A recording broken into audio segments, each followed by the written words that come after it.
Hello, my name is Eric Campbell, and today I'd like to talk to you about something I'm very passionate about: breaking the cycle of addiction and incarceration. I'll talk about why rehabilitation is not just a better alternative but a necessary one for nonviolent offenders battling substance use disorders. Let's start by understanding why addiction should be treated differently. Addiction is a disease, it's not a crime. Imagine you or someone you love is struggling with a disease that drives them to break the law. Instead of receiving help, they're thrown into jail. Their disease is untreated and their future is taken away from them.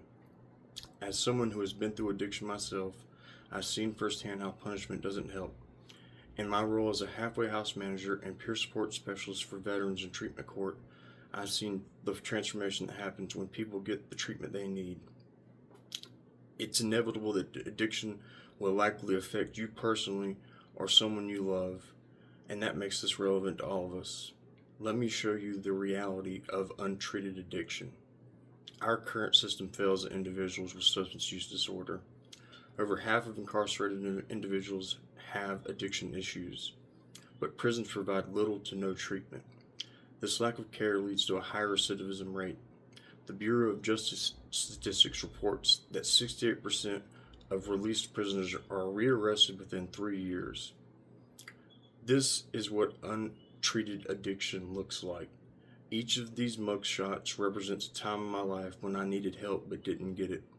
Punishment didn't stop my addiction, it only made it worse and created this cycle of jail, addiction, jail, addiction, jail, addiction.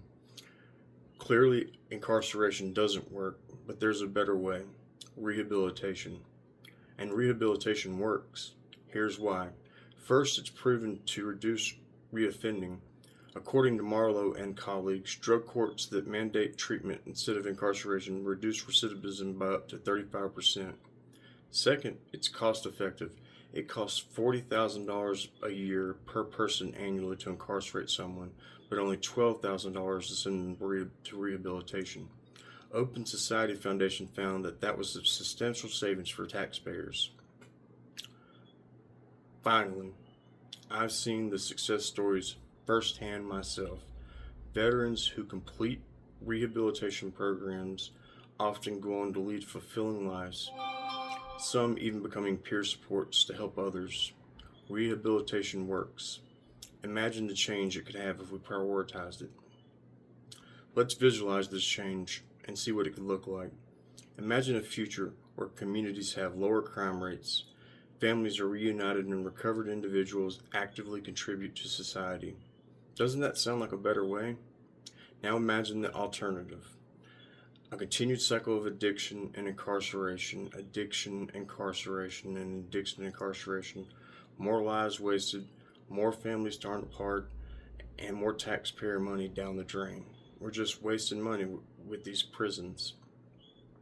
Together we can break the cycle, and here's how.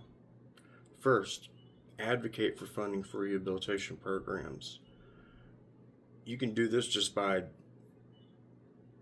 putting it out there, just speaking it into existence, talking to other people about the benefits of rehabilitation over incarceration, and now that you know a little bit about it. Second, share the benefits of rehabilitation with others and help spread awareness. And finally, write to our lawmakers and encourage them to shift funding from prisons to treatment programs. It's easy to find out who your lawmakers are for city, state, and federal. Just search them on the internet, and they have a place where you can email them, write them about the idea that you want to prioritize rehabilitation over incarceration. It's not hard to do. It's really simple. Just write them a quick, and they will actually get back to you. That's a way we can advocate for rehabilitation over incarceration. Addiction is a disease. It's not a moral failing.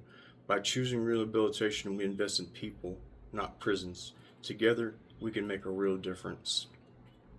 Based on my audience analysis, it showed that many of you were skeptical about incarceration being a deterrent to crimes. Most of you also supported investing in rehabilitation programs, and we're optimistic about drug decriminalization. That shows that many of us are already ready for alternate views on this issue. Now let's take a moment to reflect on the research that supports everything I've said during this speech. Here are the sources that back up my points today: the National Institute on Drug Abuse, the Bureau of Justice Statistics, Marlowe and colleagues' reports on drug courts, and Open Society's Foundation research on recidivism. These are reputable sources that provide evidence for why rehabilitation is the right path forward. Thank you for your time and attention. Some questions that a question that I thought may be asked is, what happens if someone continues to reoffend after rehabilitation?